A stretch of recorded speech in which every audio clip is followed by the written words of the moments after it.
Bonsoir à tous, bienvenue dans Point de vue où, comme chaque jour, nous échangeons des convictions fortes de préférence sur les sujets d'actualité.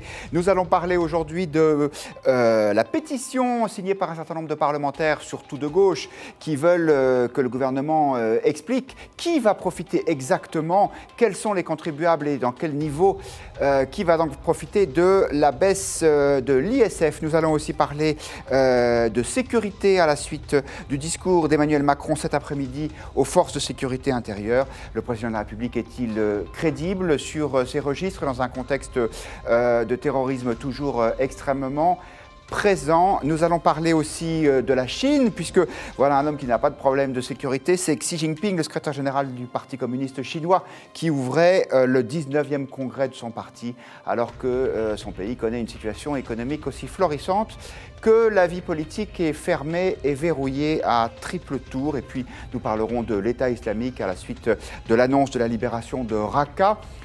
En a-t-on pour autant fini avec ce mouvement État islamique? La défaite militaire est elle aussi une défaite idéologique, politique, tactique? Nous allons en reparler avec nos 4 invités. Bonsoir Valérie Toragnon, nous sommes très heureux de vous accueillir d'un point de vue.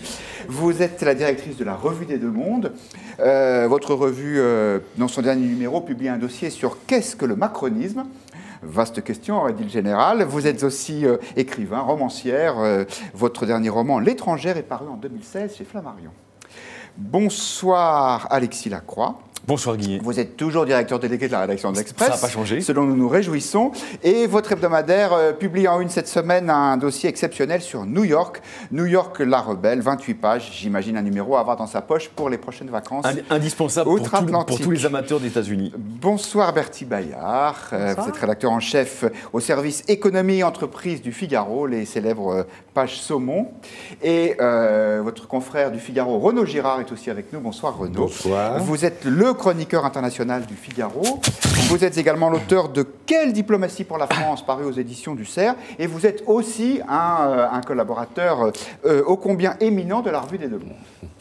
Nous commençons donc par parler de cette initiative rendue publique ce matin dans Libération. C'est une pétition d'un certain nombre de responsables politiques, essentiellement des parlementaires du Parti communiste, de la France insoumise et du Parti socialiste, qui veulent en savoir un petit peu plus sur l'impact fiscal pour les contribuables les plus riches du démantèlement de l'ISF. L'un des signataires de cette pétition, François Ruffin, le député de la France insoumise de la Somme, s'en est expliqué ce matin sur France Info. On n'est même pas sur le fond du dossier, là. Ce qu'on réclame simplement, c'est une exigence de transparence, de savoir à qui profitent ces mesures fiscales. Et donc, je pense que sur ce point-là, je suis surpris de l'absence de députés de En Marche, par exemple, qui ont été contactés par Libération et qui n'ont pas signé ce texte. On cherche à savoir la vérité des prix, pour ainsi dire. À qui ça va profiter? Alors, l'Observatoire français des conjonctures économiques pensait qu'à peu près la moitié des baisses d'impôts bénéficierait aux 10% les plus riches. Où est-ce qu'on en est? Il y a eu des petites modifications. Où est-ce qu'on en est là-dessus? Bertie Bayard, est-ce qu'on sait qui va profiter et à quelle hauteur de ces économies d'impôts avec l'ISF, dont on rappelle qu'il est reformaté pour ne plus s'appliquer désormais qu'aux fortunes immobilières, et non plus mobilières? Alors, heureusement, nominativement, on ne le sait pas qui va bénéficier de la fin de l'ISF. Par définition, on a un effet de proportionnalité qui nous dit que, évidemment, la masse de la suppression de l'ISF va se porter sur les plus hautes fortunes. C'est une évidence mathématique. Voilà, donc la question, c'est de savoir qu'est-ce qu'on veut exactement trouver derrière cette transparence qui est réclamée aujourd'hui par François Ruffin. Évidemment, des angles d'attaque supplémentaires pour combattre cette réforme de l'ISF. Le président des riches. Le président des riches, évidemment, et de la même façon, on a en souvenir ce qui s'était passé pour le bouclier fiscal de Nicolas Sarkozy, qui était mal ficelé quelque part, puisqu'effectivement, là, c'était le Trésor qui faisait un chèque de remboursement de cette ISF. Et donc, on avait dit, Mme Bettencourt va toucher un chèque de autant de dizaines de millions d'euros. Évidemment, ça avait eu un effet dévastateur.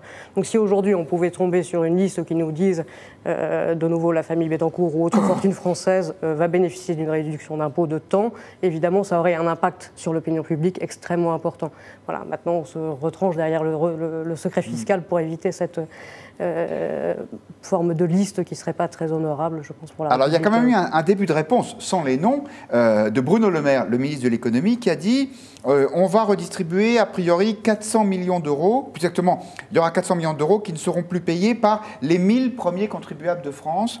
Alors, comme je suis le dieu du calcul mental, ça fait 400 000 euros par contribuable. Est-ce que ce sont des chiffres qui vous choquent, Valérie Toragnon, ou bien vous vous dites que de toute façon, pour que la France reparte, il faut baisser les impôts, en particulier pour les riches, puisque c'est eux qui tirent l'économie? Non, mais je trouve que surtout, il y a quelque chose de grotesque, parce que inversons la question que vous avez posée, c'est-à-dire qui va bénéficier de ces effets. En quoi le fait qu'à un moment donné, on ait voulu taxer à 75% les revenus, en quoi ça a bénéficié à l'économie française? C'est-à-dire en quoi ça a fait vraiment rentrer des recettes, ça a fait partir et ça a fait s'exiler beaucoup de contribuables français qui, du coup, c'est une réalité, ont pris leurs habitudes ailleurs et n'ont plus tellement envie de rentrer et de se réinvestir dans l'économie du pays. Donc, je trouve qu'on est un peu dans ce débat sur des faux problèmes, parce que finalement, ce que ça avait rapporté à l'État, ces recettes fiscales, c'était pas tant que ça, cet ISF. Et aujourd'hui, je pense qu'après, chacun est dans son rôle. C'est-à-dire que Ruffin fasse le sans-culotte et demande des listes et des noms, c'est normal, il est dans son rôle. Qu'on dise que c'est le président des riches, c'est vrai qu'en ce moment, il a une politique, mais en même temps, on est un peu, nous, à la ramasse avec cette mesure. Donc, le fait qu'aujourd'hui, il n'y ait plus que, je crois, l'Espagne et la France qui soient sur cette... qui n'est pas supprimé un impôt qui n'est pas supprimé un impôt sur... on est dans une mondialisation, dans un monde concurrentiel, il faut bien que ça avance. Voilà. Mais qu'est-ce que ça nous avait apporté, le fait d'avoir fait ces mesures? C'est surtout ça. Je veux dire, on avait une économie qui, de toute façon, était dans une grande pénibilité. Et espérons, c'est un pari un peu pascalien, disait je ne sais plus qui, espérons que les riches contribueront, espérons-le, qu'ils investiront et qu'ils injecteront dans l'économie. Mais en même temps, le fait qu'ils reviennent, c'est plutôt un bon signe. Enfin, le fait qu'ils aient envie d'être des consommateurs dans leur pays plutôt qu'ailleurs, je trouve que c'est... Et puis le Brexit est aussi un point qui va favoriser peut-être que ceux qui étaient partis d'Angleterre reviennent. Donc tout ça, ça va peut-être faire un ensemble de choses. Voilà, c'est un peu un pari. Après, on ne sait pas ce qui va se passer exactement, mais bon, ça va... C'est pas un mauvais signe. Vous parliez des sans-culottes de la France insoumise. Alexis Lacroix, allez-vous être le sans-culotte de Point de Vue? Vous voulez, c'est marrant parce que quand il est question des sans-culottes, il se tourne toujours vers moi. Alors je pense qu'il faut que je le prenne bien. C'était ou Renaud Girard ou vous, et je ne sais pas pourquoi. Non, mais je le prends bien. Mais après, on interrogera Renaud. C'est vrai que moi, sur le principe, si vous voulez, j'ai jamais été aussi vent debout contre l'ISF que certaines voix, disons, traditionnelles de la presse de la droite. Après tout, c'est comme Le Figaro, par exemple. Par exemple, mais comment vous dire, c'est un dissensus qui n'est pas inamical. Maintenant, on décide de le supprimer. Je pense qu'effectivement, c'est plutôt une bonne mesure. Et je suis assez d'accord avec tout ce que dit Valérie. C'est un pari, c'est le pari de Macron. Je pense qu'il faut qu'on l'accompagne. On verra bien ce que ça donne. De toute façon, si vous voulez, on est dans le brouillard de l'histoire. On ne sait pas tout ce que tout ça va donner. Peut-être que ça ne donnera rien. Peut-être qu'il n'y aura pas de véritable reprise de l'économie. Mais concernant l'argument qui vient d'être avancé par Valérie, je suis d'accord. Effectivement, on a fait s'exiler, disons, au nom d'une chasse aux riches et d'une redistribution trop systématique, on a fait s'exiler beaucoup de gens qui sont des producteurs de richesse et dont la France d'aujourd'hui a besoin. Mais un mot peut-être plus, si vous voulez, pour prendre un peu d'altitude par rapport au pur débat économique. Moi, ce qui me frappe dans l'initiative de François Ruffin, de ses amis, venus, disons, du cœur de l'ex-parti de gauche. Et aussi des socialistes. Par exemple, Michel Sapin, l'ancien ministre des Finances de François Hollande. Et d'une partie du Parti socialiste, puisqu'effectivement, Michel Sapin, là, vous êtes dans le cœur de la Hollandie, ce qui reste de la Hollandie. Cette initiative, je la comprends, ils sont dans le rôle. Encore une fois, vous voyez, on ne peut pas reprocher à des gens de gauche d'être de gauche, et ce n'est pas moi qui le ferai ici à Point de Vue. Néanmoins, je crois qu'ils sont en train de succomber à l'une des passions fondamentales contre lesquelles d'ailleurs Nietzsche, qui est un auteur que vous aimez, je pense Guillaume avait mis en garde. Comment le savez-vous ? Et cette passion, c'est la passion du ressentiment. Voilà, je crois qu'il y a aujourd'hui, même si je suis plus réservé que vous sur la nocivité de l'ISF, je crois qu'il y a aujourd'hui, au poste de commande en France, dans de nombreuses formations politiques, mais aussi chez les journalistes, chez les intellectuels, il y a une passion ressentimentale. Et ça, c'est très dangereux, parce que très souvent, dans l'histoire de la France, ça a fait le lit, non pas de plus de démocratie, mais de davantage de servitude. Renaud Girard. Oui, moi je suis entièrement contre l'impôt sur la fortune. Et c'est une contradiction très profonde, en fait, des socialistes qui, à partir du gouvernement Rocard, vont libéraliser et donc vont adopter l'Europe des marchés, de l'investissement ouvert, etc. Et qui ensuite vont mettre des taxes prohibitives par rapport à la concurrence. Aucun des grands pays européens, il faut quand même voir les choses qui sont, qu'ils soient d'ailleurs gouvernés par les sociodémocrates ou par la droite, aucun des grands pays européens, que ce soit l'Italie, que ce soit l'Allemagne, que ce soit l'Angleterre, n'a l'impôt sur la fortune. Aujourd'hui, si vous voulez aller au Portugal, quelle que soit votre richesse, vous payez un impôt forfaitaire de 100 000 euros. Et donc il faut dire les choses comme elles sont, il y a une concurrence fiscale en Europe. C'est comme ça. L'Europe n'a pas été capable de faire d'harmonisation fiscale. Par ailleurs, cet impôt, je parle sous le contrôle de mon ami Berti, mais n'a jamais rapporté plus de 10 milliards d'euros. Or, il coûte, c'est un des calculs qui ont été faits, il coûte en impôts en impôts normaux que n'ont pas payés les gens qui sont partis, près de 40 milliards d'euros. Parce que les gens qui payaient l'impôt sur la fortune, ils payaient aussi d'autres impôts, si vous voulez, leur famille, etc. Ils payaient aussi l'impôt sur leurs revenus, enfin tous les autres impôts. Eh bien non, ils sont partis, donc ils ne le payent plus. Et donc il y a eu en fait un exode,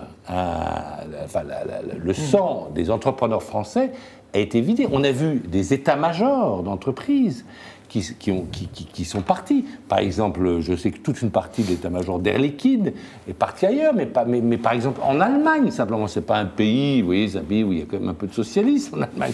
Voilà. Et donc, c'est une folie que les socialistes n'ont pas voulu voir. Monsieur Moscovici, Monsieur Sapin ont toujours nié que les gens partaient. Et ils n'ont jamais... Et même, je me souviens de Jean-Pierre Jouyet, directeur adjoint de cabinet de Jospin. C'était il y a longtemps. Et je le rencontre une fois dans la rue, et je lui dis, mais cet impôt est débile.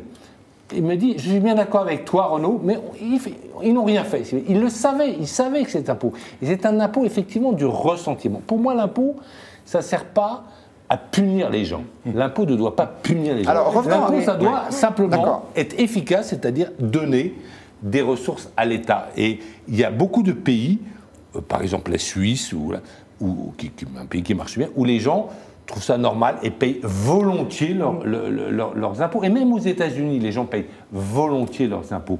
Eh bien, il ne faut pas avoir un système comme ça. Et la taxe à 75% était démente. Enfin, merci Renaud. Je vais vous redonner la parole, mais je suis un peu effondré parce que vous êtes quasiment tous d'accord. Heureusement, Valentin Pilate est là, de représentant du Figaro.fr. Valentin, qu'est-ce qu'on pense sur les réseaux sociaux de cette initiative consistant à outer en quelque sorte les contribuables les plus riches ? Écoutez Guillaume, si vous pensiez ce matin en fait créer le hashtag Balance ton riche, eh bien erreur, il existe déjà. C'est vrai qu'on croyait qu'on avait inventé le nom pour mettre en bande-titre mais sauf que ce de notre hashtag sujet. Existe déjà. Il existe bien, même si Raph nous dit Balance ton riche. Oh non, s'il vous plaît, pas maintenant. Ne comparons pas l'incomparable entre Balance ton porc, qui n'est pas un buzz à décliner. Eh bien Raph, je suis désolé, mais si, il est décliné avec Guillaume, après l'hypocrisie Balance ton porc, Libé lance Balance ton riche, la délation sans limite de la gauche, avec cette une de Libération qui nous dit impôt des riches, dites-nous la vérité. On a Christophe qui renchérit sur cette une de Libération, la France, dernier pays communiste, haine du riche et de la réussite. Lucador, quant à lui, s'en prend à Mélenchon. Balance ton riche, Mélenchon qui nous parle de lutte ouvrière tout en voyageant en classe affaires. Allez, on élargit un petit peu avec Yves sur notre site internet qui s'en prend à l'amendement du modem défendu par Bayrou sur l'ISF, qui consiste à maintenir l'ISF et à exclure les titres de société.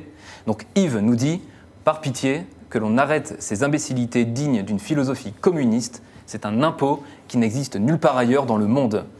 On terminera juste avec cette petite touche d'humour de Caméléon. Moi, je ne suis pas jalouse des riches, mais des gens qui arrivent à avoir une place dans le métro pendant les heures de pointe. On a une pensée donc particulière pour Alexis Lacroix qui va devoir traverser tout Paris pour venir nous voir. Mais Valentin Pilate, qui vous dit que je vais traverser Paris en métro ? Parce que la rédaction de l'Express s'apprête à déménager. Valérie Toragnon. Non, tout à l'heure, on parlait Renaud et Gérard parlaient des socialistes. Enfin, il ne faut pas oublier quand même que la droite, avec Sarkozy, elle a conservé l'impôt sur la fortune. Hein, donc, oui, et il ne faut pas oublier non plus, je dirais, ça c'est quand même important. Et par peur, justement, de ce que les classes populaires et de ce que... Voilà, toute cette mythologie autour de la richesse, de la haine de l'argent, etc., qui en France est très forte, Même Sarkozy a eu peur de ça. Voilà, donc, il faut qu'on soit équitable aussi. Guillaume, Soyons équitables quand même. Et donc le moment est solennel, je crois qu'il faut quand même dire, en ajout, et pas contre ce que Renaud a dit, mais on appoint de ce qu'il vient de dire sur les socialistes, que la lucidité des socialistes, elle existe sur les failles de l'ISF. Ça fait longtemps d'ailleurs que ce discours a été tenu. C'est vrai, peut-être un peu à l'étouffer ou à couvert. Néanmoins, cette lucidité, vous ne pouvez pas la leur dénier historiquement. Pourquoi ça n'a pas été fait? Mais c'est tout simplement parce qu'il y a une fracture culturelle et une fracture économique des deux gauches, vous le savez très bien. Or, effectivement, il y a toujours cette espèce de mythe du programme commun. Alors, c'est pas un programme commun. François Mitterrand. Oui. Absolument. Et donc, ce mythe durable du programme commun a obligé une partie de la gauche social-démocrate ou social-libérale à ménager le maintien de cet impôt envers et contre tout. Mais Bertie Bayard, est-ce que vous croyez que les Français ont toujours cette même jalousie sociale? Est-ce qu'on ne regarde pas autrement les grands patrons? Qu'est-ce qu'ils vous disent? Vous les voyez toute la journée? Est-ce qu'ils ont le sentiment qu'il y a un peu plus d'admiration et un peu moins de jalousie sur eux en France aujourd'hui? On sent bien qu'on a basculé dans le sentiment général à l'égard de l'entrepreneuriat. Donc la création d'entreprises, etc., ça c'est quelque chose qui est devenu beaucoup plus acceptable et beaucoup plus enthousiasmant dans l'esprit des Français. La fortune et le grand patronat, c'est encore autre chose. Et là, on a encore du ressentiment et de la difficulté à accepter ces situations-là. Cela dit, on voit bien que les réseaux sociaux, le climat que crée cet appel à délation, entre guillemets, est assez détestable. Et une chose sur les socialistes, et vous disiez qu'il fallait être équitable. Moi, je suis quand même un petit peu choquée de voir Michel Sapin et François Hollande, depuis Séoul, s'accrocher sur cette histoire d'ISF pour donner des leçons. Quand même pas oublier, quand François Hollande dit cette façon de faire de la fiscalité va créer un effet de paralysie, va empêcher le pays de se mobiliser. Quand on se souvient de ce qu'a été l'effet du budget 2012 concocté par François Hollande, Michel Sapin n'était pas encore à l'économie, mais voilà, on a quand même cassé la croissance, l'emploi et l'investissement de façon durable dans ce pays à ce moment-là. Et donc je pense que les leçons aujourd'hui qui viennent de là ne sont peut-être pas les meilleures à prendre. Je ne suis pas le hollandologue de service. Allez, défendez le Parti Socialiste. Non, je vais défendre François Hollande. 30 secondes. Je vais défendre François Hollande. Je le fais souvent d'ailleurs à votre émission. J'aime bien cet exercice. Là, je pense que, je suis d'accord avec ce que vous dites, mais je pense que les remarques acerbes de Hollande sont à prendre, alors là, dans un sens plus politicien. Il veut, après la trahison, ce qu'il estime être la trahison qu'Emmanuel Macron... s'accroche sur une leçon de fiscalité me paraît être assez malvenue. Il veut, après la trahison, dont il estime avoir été victime l'année dernière, il veut corriger sa copie au candidat Macron. Et donc ça s'inscrit dans une démarche politicienne qui consiste à lui dire « Tu m'as bien emmerdé l'an dernier, ben maintenant c'est moi qui vais t'emmerder devant la France entière. » Pourquoi Macron a-t-il trahi Hollande? Je vous dis la perception de Hollande. La perception, parce que personne n'empêchait Hollande de se présenter devant les Français. Regardez comment j'ai bien géré ce pays, regardez combien j'ai bien combattu le chômage, et donc réélisez-moi, classe populaire. Il joue avec Macron ce qu'était Chirac avec Sarkozy, c'est-à-dire la mauvaise conscience. On va pas dire du bien de François Hollande ici, parce qu'on l'a déjà beaucoup fait. Si vous voulez. Merci beaucoup, Valentin Pilate. Je vous propose de passer à un autre sujet, celui de la sécurité. Le président de la République était cet après-midi devant les représentants des forces de sécurité intérieure pour un discours important. Je vous propose d'en écouter tout de suite un extrait. Je vais être très clair avec vous. Je vous demande d'être fort et juste. Juste n'est jamais être faible. Mais nous devons une rigueur implacable dans le contexte qui est le nôtre, sur chacun des sujets que j'aborderai. Et donc, c'est l'application à la tâche, le sens de la mission, une exigence collective que je souhaite aujourd'hui que nous puissions partager. Alors, pour être tout à fait franc et honnête et complet, le discours d'Emmanuel Macron ne se limitait pas à ces généralités, certes généreuses, mais pas très engageantes. Il y a aussi, de la part du président de la République, l'annonce d'un nouveau plan national contre la radicalisation. Valérie Toragnan, on a quand même envie d'ajouter un de plus, point d'interrogation. Oui, un de plus. C'est une manière aussi de montrer... Alors justement, peut-être que comme Hollande, Macron arrive avec une étiquette pas homme de droite, enfin bon, encore que... Voilà. Est-ce qu'il est crédible sur le... Voilà, exactement. Et ça dépend des dossiers. Est-ce qu'il est crédible sur la question de la sécurité ? Je crois qu'il a surtout un ministre de l'Intérieur qui est crédible sur cette question, comme Hollande avait un ministre de l'Intérieur qui était crédible sur cette question, et Valls aussi en tant que Premier ministre l'était, et que finalement il est devenu crédible au cours de son quinquennat. Alors oui, peut-être une loi de plus, mais en même temps, je n'ai pas exactement moi les détails, les contours de ce qui va en résulter. Mais je pense que la question de la sécurité, elle reste importante. On va parler tout à l'heure de Raqqa et de Daesh, mais voilà, on sait ce qui s'est passé à Marseille récemment. Tout ça prouve que on a besoin quand même d'avoir une politique de renseignement, de police qui soit efficace et qui et dans ce sens-là, je pense que globalement, Macron va dans le bon sens. Enfin, j'ai pas l'impression qu'il va être Il n'est pas laxiste, pour dire les choses clairement. Non, il ne va pas être laxiste. Et puis il est assez quand même volontaire, hein, même assez déterminé. Et sur ces questions-là, notamment, il n'a pas envie, en tout cas, de faire moins bien que ce qu'a fait Hollande. Et finalement, le bilan de Hollande a été, sur ces questions de sécurité, plutôt bon. Vous parliez de Marseille. Il y a une mesure, en tout cas concrète, qu'on connaît déjà dans la politique de sécurité du président de la République, c'est sa volonté de rétablir ce qu'on appelait à l'époque la police de proximité. Est-ce que ce sera suffisant dans le contexte de violence et de délinquance qu'on connaît actuellement en France? Pas forcément partout. C'est en tout cas l'avis de Samia Ghali. Elle est sénatrice des Bouches-du-Rhône, élue de Marseille, et c'est pour ça que je vous en parlais. Elle est socialiste et elle était ce matin dans Territoire d'Info sur Public Sénat. On nous parle aujourd'hui d'une police de proximité en 2018, dont acte, sauf qu'on va envoyer une police de proximité aujourd'hui dans des endroits où le danger est omniprésent. Quand je dis le danger, je mesure mes mots, et que je suis pas sûre que ce soit bien de le faire je sais pas dans quelle forme ça va se faire. C'est pas forcément la bonne réponse adaptée, non, spécifiquement des quartiers de Marseille. C'était bien au moment où on avait fait un gros travail sur la sécurité. Aujourd'hui, dans l'état dans lequel sont certains quartiers, je déconseille de mettre de la police de proximité dans ces quartiers, je vous le dis. Ça fait presque peur ce que dit la sénatrice. Ça veut dire en gros, la violence est telle aujourd'hui que la police ne suffit plus. D'ailleurs, si mes souvenirs sont bons, c'est elle qui demandait qu'on envoie l'armée dans certains quartiers. Pour les quartiers qu'elle évoque. Elle pense probablement au 15e, au 16e arrondissement de Marseille. Au quartier nord de Marseille. À des quartiers comme cela, dont elle est l'élue. Mais elle pense aussi à d'autres quartiers. Naturellement, il y a des territoires perdus, perclus de terrorisme sur l'ensemble de l'espace territorial de la République, y compris bien sûr en Île-de-France, et d'abord peut-être même en Île-de-France. Elle pense à tous ces quartiers-là, dans la région Rhône-Alpes aussi, bien sûr, dans la conurbation lyonnaise et peut-être même toulousaine. Donc elle pense à tous ces territoires qui sont effectivement aujourd'hui des poches de radicalisation islamiste et de djihadisme. Il est évident, ça c'est vrai, elle a raison, Samia Ghali, le rétablissement d'une police de proximité, par parenthèse, annulée, détricotée, congédiée par Nicolas Sarkozy, n'y suffira pas. Néanmoins, je crois que Macron va dans le bon sens. Et là, il ne l'assume pas, bien sûr, il nous fait croire qu'il n'y a aucun lien avec François Hollande. Mais je suis d'accord avec Valérie, il s'inscrit fondamentalement dans la suite, dans la poursuite, dans le sillage de la ligne régalienne qui a été celle de Hollande et de son deuxième Premier ministre Manuel Valls. Mais il ne veut pas trop que ça se dise, mais nous on le dit parce qu'on est là pour dire la vérité aux Français. Cette sénatrice nous explique qu'il y a des quartiers entiers qui posent problème à Marseille, socialistes.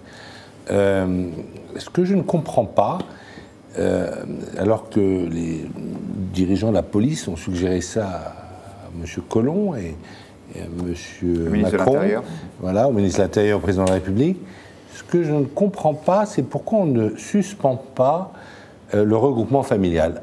De manière tout à fait certaine, la population immigrée française, il y a un problème d'intégration, c'est tout à fait clair, je crois que même personne ne le nie, quoi. Même peut-être que Libération ne le nie pas, quoi. Et donc, pourquoi n'ose-t-on pas prendre une décision assez simple, on suspend le regroupement familial en attendant que cette intégration se fasse, quitte à le reprendre. Parce qu'il y a une cour de justice européenne, ou je ne sais pas quel traité, qu'on peut d'ailleurs tout à fait, les traités européens, qu'on ne respecte pas par ailleurs, parce qu'on a un autre traité qui nous dit qu'on n'a pas le droit d'avoir plus de 3% de déficit du budget, et nous les dépassons allègrement. Donc, je ne comprends pas, face à une situation comme celle qui vient d'être décrite par cette sénatrice socialiste de Marseille, pourquoi est-ce qu'on accepte que le flux continue vers ces quartiers? Et je vous rappelle d'ailleurs que le chauffeur tunisien qui a tué 90 personnes au 14 juillet à Nice était venu par le regroupement familial. Vous ne comprenez pas, peut-être Valérie Toragnan, parce que tout le monde ne fait pas ce lien entre l'immigration notamment par le regroupement familial et la délinquance et le terrorisme. Non, mais c'est surtout, je pense que Samira Ghali parle aussi, et peut-être même beaucoup plus, du banditisme et de la drogue et de l'extrême criminalité. On peut avoir un vélo, ce qu'elle évoque, il faut être clair, c'est je crois, elle l'évoque à mot couvert car c'est une élue de la République. Les quartiers truffés de djihadistes, je pense pas que c'est ça qu'elle parle. Attendez, ce qu'elle évoque, je crois avec précision, elle l'avait déjà dit. Même si les liens existent entre eux, évidemment, le commerce de la drogue et je crois que ce qu'elle évoque, c'est, comme vous le dites, il faut être très précis, et elle ne peut pas le dire comme ça car elle est l'élue de ces quartiers. Ce qu'elle évoque, c'est le lien entre le gangstérisme, vous avez raison, et le phénomène terroriste. Elle évoque ça précisément, mais elle ne peut pas le dire comme ça. Donc il n'y a que des journalistes comme nous qui ont la liberté de parler de cette manière. Et par ailleurs, sont aussi des gangsters, puisqu'on parle gangstérisme, qui ont des cartes d'identité françaises. Enfin, donc la question aujourd'hui, c'est que c'est des deuxième génération ou des troisième génération. Donc celle du recoupement, je ne sais pas si elle est pertinente ou si elle empêcherait. En tout cas, moi, je vous donne un exemple très clair. Ce que je dis, c'est que celui qui a assassiné avec son camion le 14 juillet est venu par le regroupement familial. Ça, c'est tout à fait clair. Récemment, d'ailleurs. Il est venu récemment, d'ailleurs. Pareil pour Berlin, d'ailleurs. Pour Berlin, celui qui est tué lors de la journée de Noël à Berlin avec un camion également, était venu avec le flot d'immigrés Merkel de 2015. Mais c'est là-dessus qu'on peut avoir d'ailleurs un doute sur l'analyse je vous laisse de la parole tout de suite, sur l'analyse de Renaud, c'est qu'il insiste sur l'immigration. Je crois que le phénomène, c'est pas ça le problème. C'est vraiment dans les quartiers, ce gangstérisme qui est une sorte de propédeutique éventuelle à l'action terroriste. C'est là-dessus qu'il faut réfléchir. Et évidemment, de ce point de vue-là, je suis pas tellement contre cette mesure de Macron, je pense qu'il a raison de rajouter des îlotiers. Alors ils seront peut-être impuissants, mais en tout cas, au moins, ils pourront faire remonter des informations sur la réalité de cette porosité. En tout cas, là où ils pourront aller. Bertie Bayard. Oui. Je crois que la porosité, justement, entre les diverses formes de problèmes de sécurité qu'on peut avoir depuis la petite délinquance, enfin, depuis le problème d'intégration à la petite délinquance, à la grande délinquance et à la radicalisation. Emmanuel Macron, tout à l'heure, on a parlé dans son discours, et ça faisait partie, je pense, des points intéressants de ce discours, de ce que j'en ai pour la partie que j'en ai entendue, c'est qu'effectivement, il a mis plusieurs problèmes sur la table simultanément. C'est-à-dire qu'on a souvent des dirigeants politiques qui s'adressent aux policiers avec un discours sécuritaire, aux associations avec un discours d'accueil des migrants, etc. On a une espèce de saucissonnage comme ça des problématiques. Là, aujourd'hui, il a eu une vision un petit peu à 360. C'est à la fois sa qualité et son défaut, parce que du coup, ça fait un discours qui est un peu long, mais ça avait au moins cette vertu-là. Après, il y a un côté un peu Yaka Faucon, effectivement, et donc tout sera dans l'exécution, dans cette recherche d'efficacité qu'il a souhaité.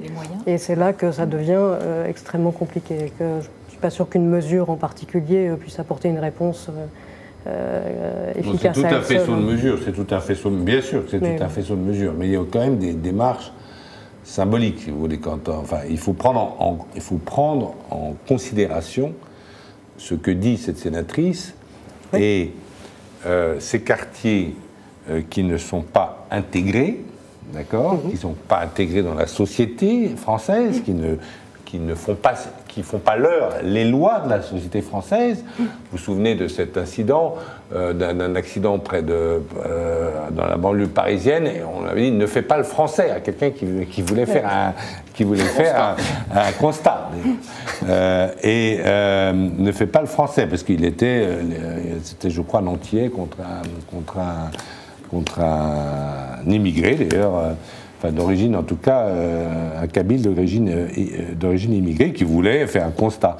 Et ne fait pas le français. Donc, dans ces quartiers-là, il y a quand même un problème d'intégration, de respect de la loi française, d'assimilation à la loi française, d'intérioration de la loi française que vous n'avez pas, que vous n'aviez peut-être pas ailleurs, mais que vous n'avez pas aujourd'hui au Larzac, ou en Lorraine, ou en Bretagne, où vous voulez.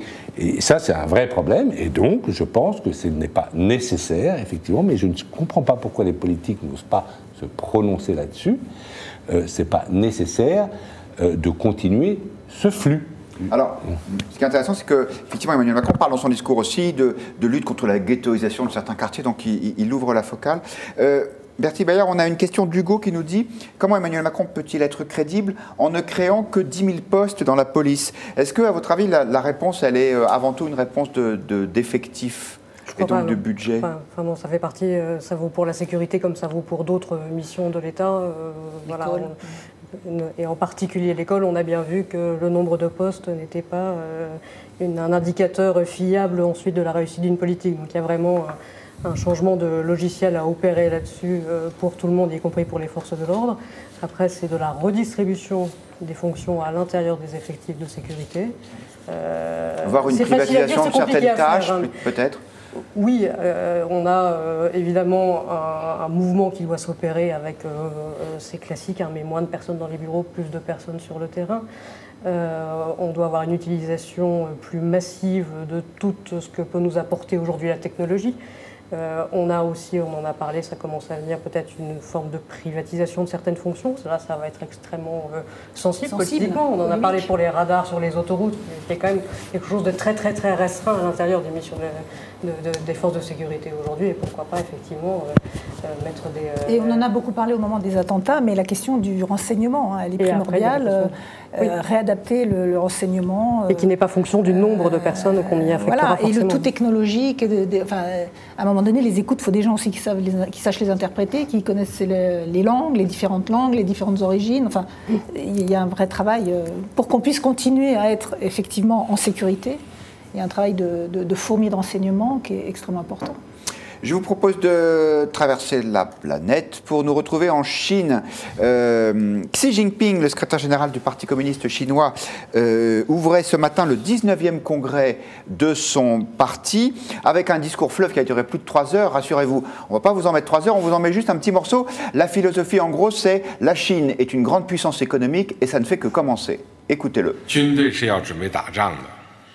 一切工作都必须坚持战斗力标准，向能打仗、打胜仗、凝聚力、战斗力显著增强。 Renaud Girard, il y a des ambitions extrêmement fortes qui ont été annoncées par le patron du Parti communiste chinois en termes de développement économique.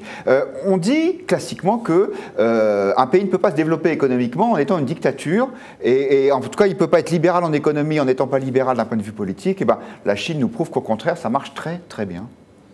Alors jusqu'à quand? C'est la question qu'on peut se poser. Il y a une opacité, il y a notamment une opacité des bilans. Des comptes des sociétés chinoises et notamment aussi toutes ces sociétés qui emploient des cadres, on les voit là, les cadres du Parti communiste Parce que chinois. Le parti et le monde du business est très oui, il y a beaucoup, là, dans les 2300 délégués que vous voyez là sur la photo que vous avez montrée, vous avez beaucoup de délégués du parti qui travaillent et qui ont des fonctions confortables dans des sociétés d'État. Ces sociétés d'État sont déficitaires, mais le problème, c'est qu'elles absorbent la majorité des prêts faits par les banques. Les banques en Chine sont toutes publiques. Et donc, c'est autant de moins pour les petites entreprises qui, par ailleurs, se développent beaucoup en Chine. Donc, il y a une opacité de l'économie chinoise, c'est tout à fait certain. Il y a des ambitions à long terme, ça, c'est l'avantage d'une dictature, c'est-à-dire d'avoir des plans à 30 ans. À 40 ans, donc c'est la route de la soie, donc on s'installe, on s'est installé il y a quelques années au Pirée, mais maintenant on s'installe à Djibouti, on s'installe au Pakistan, on s'installe à Ceylan, on s'installe un peu partout, on a des grandes bases logistiques très importantes pour faire ce commerce, cette route de la soie. Mais je remarque quand même, je ne peux pas comme ça voir l'avenir, mais je remarque quand même qu'aujourd'hui, quand vous êtes riche en Chine, vous n'avez pas trop confiance dans le système.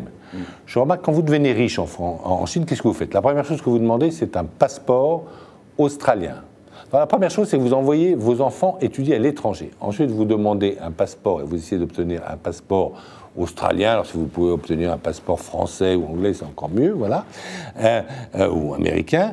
Et puis ensuite, vous ne mettez pas tout votre argent en Chine parce que vous n'avez pas si confiance que ça dans le système bancaire chinois. Donc, je pense qu'en fait, ce qu'on peut dire, alors il y a un modèle effectivement qui marche bien, mais comme d'ailleurs le modèle stalinien a, pendant un moment, avec sa dureté, pas mal marché, parce que le modèle stalinien est allé jusqu'à faire la bombe H et le Spoutnik. Mais ce qui fait quand même, selon moi, vraiment développer les économies pour de bon, et des économies solides, qui peuvent par exemple résister à une direction d'État erratique, comme on a aux États-Unis. Aux États-Unis, on a une direction d'État qui est erratique. Trump, personne ne comprend ce qu'il fait. Mais les États-Unis continuent parce que c'est une société solide. Pourquoi ? Parce que c'est un État de droit, avec des règles d'économie que tout le monde connaît, qui sont transparentes, que tout le monde adapte, avec une véritable justice. Aujourd'hui, en Chine, vous n'avez pas de recours, personne, y compris les Chinois, personne n'a confiance dans la justice commerciale chinoise. Merci. Il y a des fragilités, n'empêche que ces Chinois, ils sont plus puissants que jamais, ils ont des excédents commerciaux monstrueux. Cette montée en puissance est-elle pas inquiétante quand on voit tout ce que les Chinois rachètent, nous dit Sophie ? Effectivement, ils commencent à racheter de plus en plus, donc ça fait partie des sujets d'inquiétude qu'on peut avoir. Toujours la même chose, la Chine est devenue effectivement une des toutes premières puissances économiques mondiales, avec des mouvements qui sont capables d'influer sur l'ensemble du monde. La deuxième, ça dépend de la façon dont on compte, c'est ça ? Oui. C'est ce que nous demande Léo. La Chine n'est-elle pas la première puissance mondiale ou bientôt ? C'est quand même encore la deuxième. Ça dépend si c'est par habitant ou si c'est un PIB global. Oui, j'aurais pas tous les chiffres en tête, mais en revanche, ce qui se passe en Chine est capable aujourd'hui d'influer sur l'ensemble de l'écosystème mondial, et donc de ce point de vue-là, c'est très important. Il y a un petit point qui est intéressant dans le discours qu'a fait le président Xi, c'est qu'il n'a pas donné cette fois-ci d'objectif de croissance, qui était une tradition chez les présidents chinois, où on arrivait devant le Congrès avec des plans, etc., en disant mon objectif c'est de faire 6,5% de croissance. Là, il n'a pas donné de chiffres. Évidemment, il veut continuer à avoir de la croissance, mais voilà, ça veut bien dire que ce modèle chinois, il est en train de basculer, où cette croissance qu'on allait chercher avant à toute force, par l'exportation en particulier, aujourd'hui, on cherche à avoir un petit rééquilibrage quand même, avec plus de consommation et plus de création de richesse à l'intérieur de la Chine pour continuer à faire monter cette classe moyenne, dont l'enrichissement est aussi une clé de la stabilité sociale. Et là, on revient au sujet politique. Après, il y a des gros points de fragilité qui sont effectivement les sociétés d'État, qui sont terriblement sous-productives, et donc sur lesquelles il y a encore énormément de travail de rationalisation à faire, et ça va être fait. Et puis on a le sujet de l'endettement des entreprises privées aussi, qui est devenu un sujet considérable et qui inquiète à l'échelle internationale pour la stabilité du système financier, parce qu'effectivement là c'est la boîte noire. On se doute qu'il y a énormément de crédits dont on ne connaît pas très bien les qualités en Chine, et que si un jour cette bulle-là devait exploser, on ne sait pas très bien quelles seraient les conséquences et les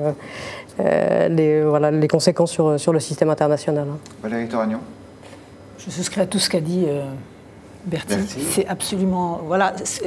La question aussi importante, c'est ça. C'est-à-dire qu'aujourd'hui, il y a besoin de stabilité à l'intérieur de cet immense empire, et que la croissance, ce grand bond accéléré, il faut aussi à un moment donné redistribuer, et qu'il y ait des conditions sociales qui puissent justement tempérer tout ce que ça a pu avoir de violence et qui a épargné personne, et notamment les classes moyennes. Mais aujourd'hui, il y a une époque en Chine où on mourait de faim en travaillant beaucoup. Maintenant, on arrive à vivre en travaillant beaucoup. Voilà. Oui, mais on arrive à vivre. Il y a l'émergence d'une classe moyenne. Il y a quelque chose qui est une gageure et qui est un défi aussi pour l'avenir et la stabilité de la Chine. Je crois que les Chinois ne sont pas tournés vers l'extérieur. Ils n'ont pas une politique d'expansion. Je parle sous le contrôle de mon voisin, bien sûr.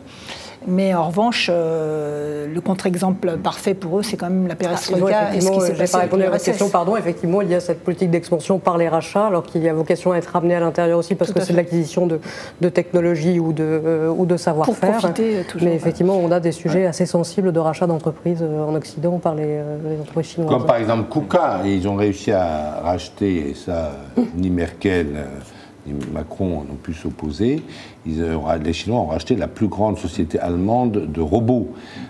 Et c'est assez inquiétant parce qu'en fait, on sait très bien ce qui se passe. Quand les Européens n'attaquaient pas le marché chinois, enfin la compétition mondiale ensemble, il y a Siemens, par exemple, qui a vendu la technologie du TGV aux Chinois. Et aujourd'hui, nous avons un groupe Siemens Alstom pour le transport ferroviaire qui se bat contre le chinois que Siemens a aidé il y a 10 ans. Et donc en fait, effectivement, il y a un vol de technologie systématique, et les Européens sont souvent extrêmement naïfs, si vous voulez. On a quand même le sentiment, Alexis Lacroix, qu'il y a un changement de ton par rapport à la Chine, parce qu'avant on disait c'est avant tout des horribles dictateurs qui oppriment le Tibet, etc.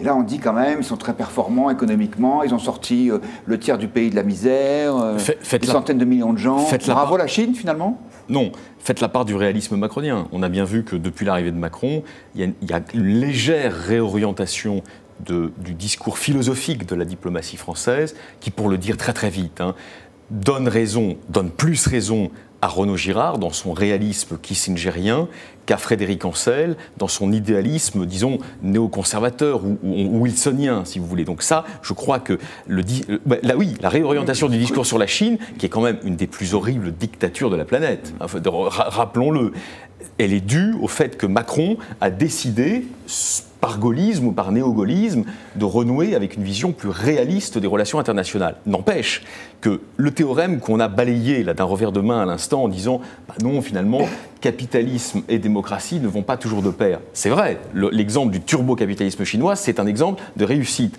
hautement capitalistique et très peu démocratique. Mais sur la durée, je pense en revanche que c'est ce que Renaud suggérait, quand vous avez une sortie de la paupérisation d'une grande masse de gens qui accèdent au bas de la classe moyenne.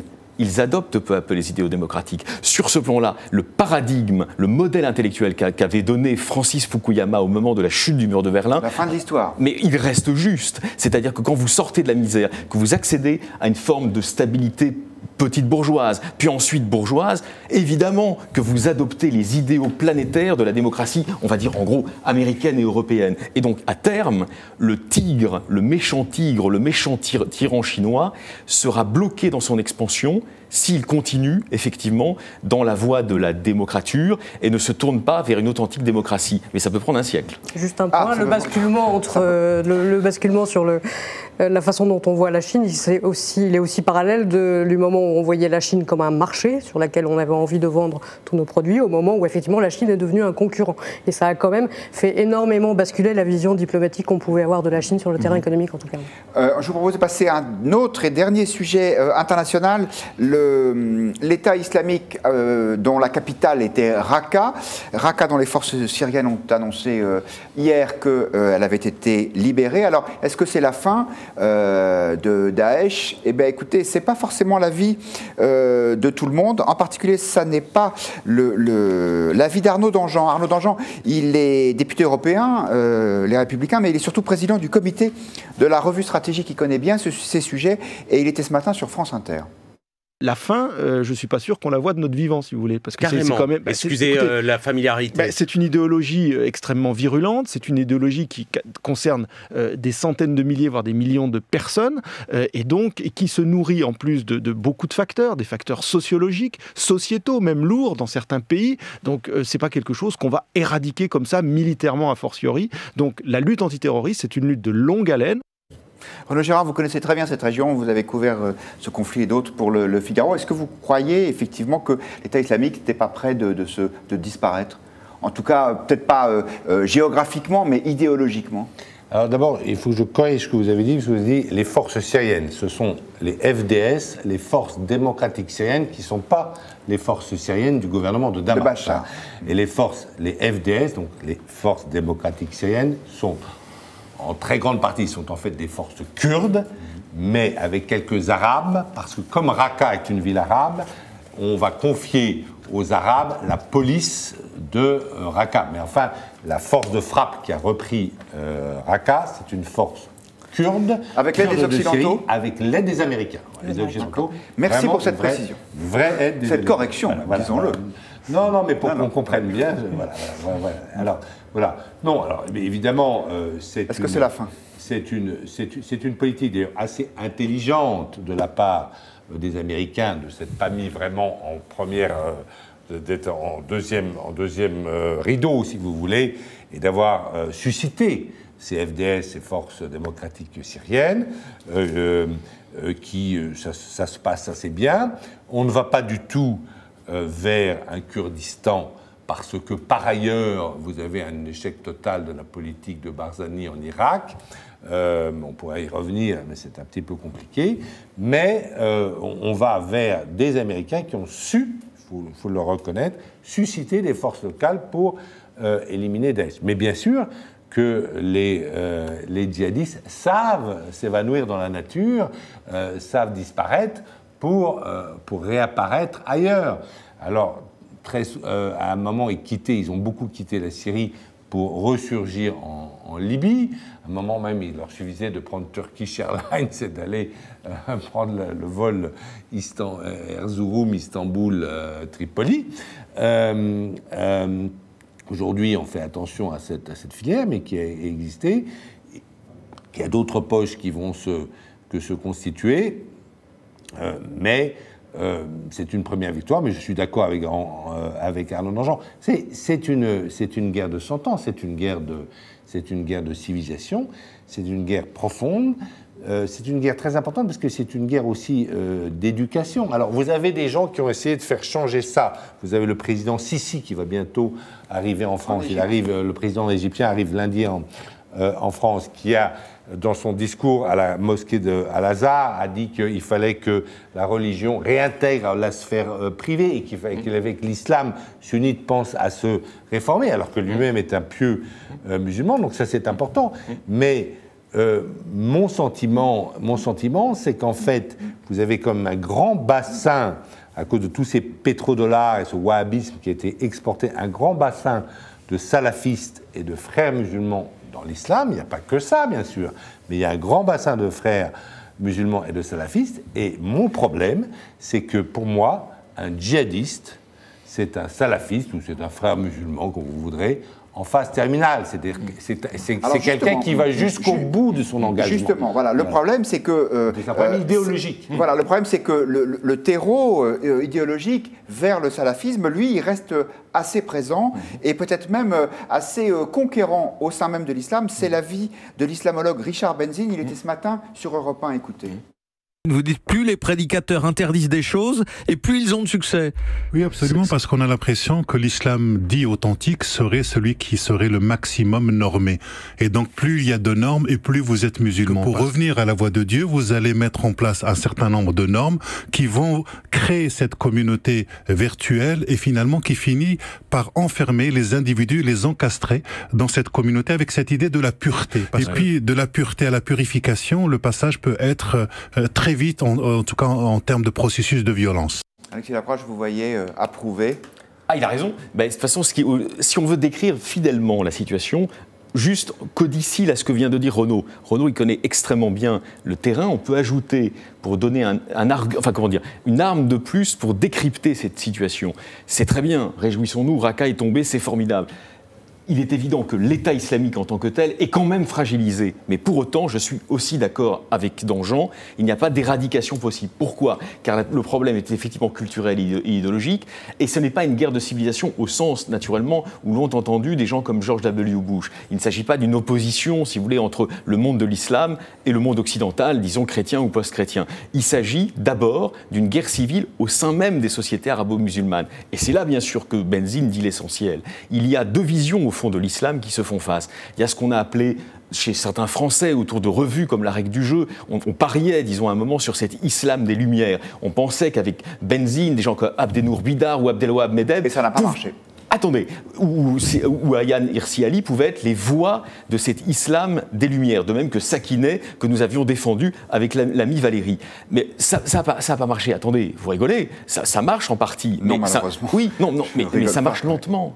Ça marche lentement. C'est-à-dire qu'il y a effectivement aujourd'hui des démocrates dans l'islam, ce sont en gros les gens qu'on a cités et leurs relais dans les différents pays, mais ils sont face à des théocrates, et je suis d'accord avec Renaud, des théocrates qui sont des millions, qui sont des centaines de millions. Donc l'esprit frère musulman, il a essaimé au-delà de toutes les espérances de Hassan el-Banna. C'est une évidence. Donc aujourd'hui, reprendre le fil de cet islam démocrate, c'est absolument nécessaire, mais il faut savoir que ça prendra du temps. Je suis évidemment d'accord aussi avec Danjean sur ce point. Bertie Bayard. La question que je me pose, c'est effectivement dans quelle mesure cette défaite militaire de l'État islamique a un impact ou pas sur l'image que peut renvoyer l'État islamique à ceux qui peuvent être tentés par son idéologie. Et donc la capacité, dans quelle mesure le pouvoir d'attraction de Daesh sur de jeunes musulmans, que ce soit dans la zone et dans nos pays à nous, est-ce que ce pouvoir d'attraction est atteint ou pas aujourd'hui ? Je crains que cette défaite à Raqqa ne suffise pas et que les images de défaites militaires ne suffisent pas à avoir un impact. Et donc on en a fini avec ce sujet-là. Valérie Tornian, vous aurez le mot de la fin. Est-ce que vous partagez ce pessimisme ambiant ? Oui, en tout cas, je ne suis pas optimiste parce que l'islamisme et le fanatisme, il est polymorphe. Daesh, c'est une branche, il y en a d'autres. Il y a énormément de mouvances. Aujourd'hui, ils ont quitté Raqqa, ils vont se disperser, disparaître pour réapparaître. Et ça a toujours été l'idée. Et idéologiquement, ils n'ont jamais été aussi forts. Enfin, je veux dire, comme disait Renaud très justement, il y avait l'appel vers Cham, le pays, cet État, ce califat qui était un objectif. Aujourd'hui, ils vont retomber sur leurs pattes différemment. Idéologiquement, ils vont reconstruire un discours qui s'adaptera à une nouvelle génération. Ils continueront, d'ailleurs, ils pourront continuer à frapper sur le terrain sous la forme d'actions plus type terroriste, attentats, etc. Et puis, ils ont quand même tué 200 personnes en Somalie, on n'en a pas parlé. Et puis voilà, et puis dans le reste du monde, ils vont reconstituer aussi des bases. Donc non, je crois que ils ont une grande adaptabilité et que malheureusement, je pense qu'ils vont continuer à nous le montrer. Ah, et puis c'est vrai que la fin du réduit territorial, qui viendra sans doute au cours de l'année 2018, n'empêche pas la mise en place de la stratégie que Keppel a décrite dans ses livres, qui sont évidemment pour ça vraiment l'islamologue Gilles Keppel. Voilà, il décrit cette stratégie du djihadisme de troisième génération. D'accord, on n'a plus de califat, dommage. Bon, c'est vrai qu'on aimait bien être en Irak et en Syrie, c'est pas grave. On recrute parmi les populations civiles européennes des combattants qui sont, comme vous et moi, des neighbor boys et des neighbor women. Et ça, évidemment, c'est quelque chose qui est extrêmement redoutable, je crois. Hein. Merci beaucoup à tous les quatre. Surtout, restez connectés juste après Point de Vue à suivre un live exceptionnel sur lefigaro.fr avec un jeune chanteur plein de promesses. Il s'appelle Julien Clerc. Bonsoir.